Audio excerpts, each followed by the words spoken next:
Semangat pagi Bapak Ibu Guru dan anak-anak sekalian. Bagaimana kabarnya hari ini? Masih tetap sehat? Masih tetap semangat ya?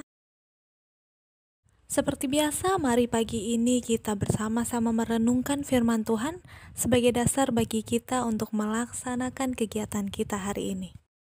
Bapak Ibu Guru dan anak-anak sekalian, bacaan kita pada pagi hari ini terambil dari 1 Korintus 15 ayat 19 hingga ayat yang ke-28. Sekali lagi, 1 Korintus 15 ayat 19 hingga ayat 28.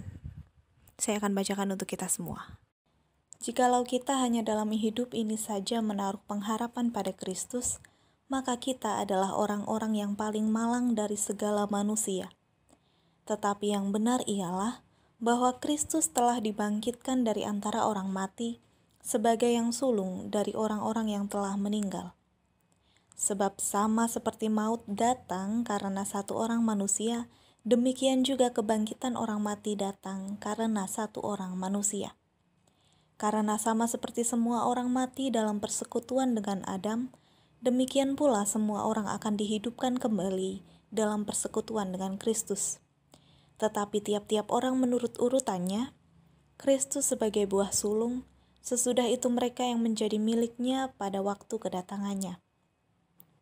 Kemudian tiba kesudahannya, yaitu bila mana ia menyerahkan kerajaan kepada Allah Bapa, sesudah ia membinasakan segala pemerintahan, kekuasaan, dan kekuatan.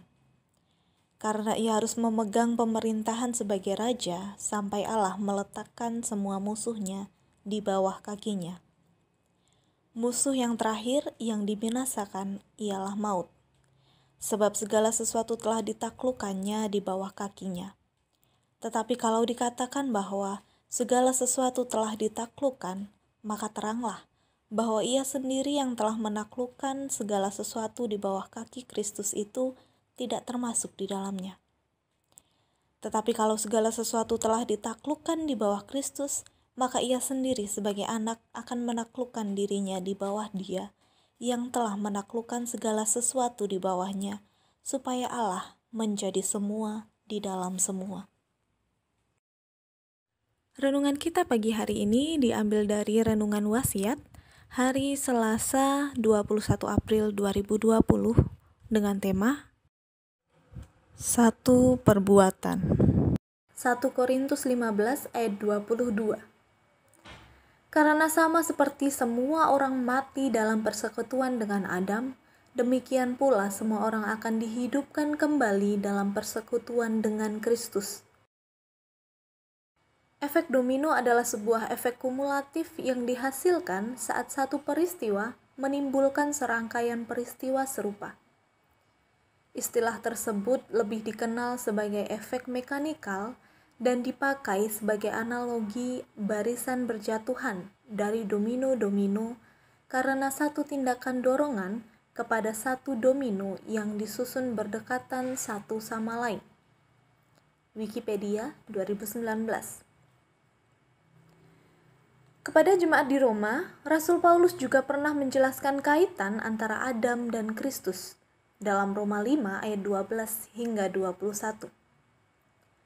Dunia memiliki pengharapan baru karena Kristus, sebab dosa tidak selama-lamanya menjangkiti manusia.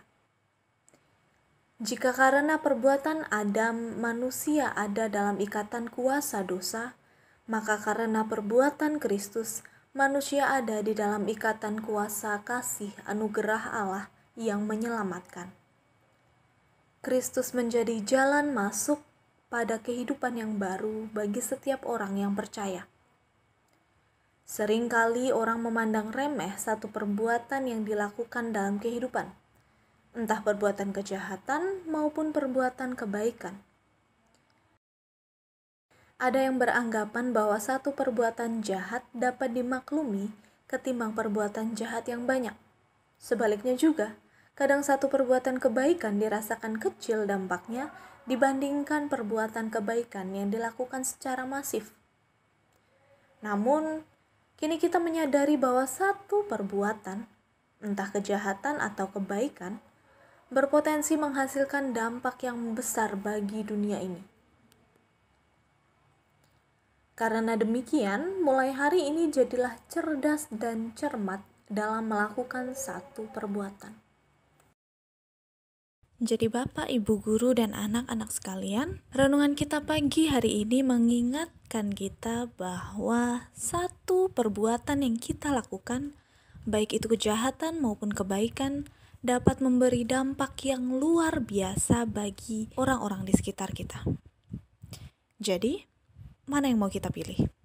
Berbuat kejahatan atau berbuat kebaikan?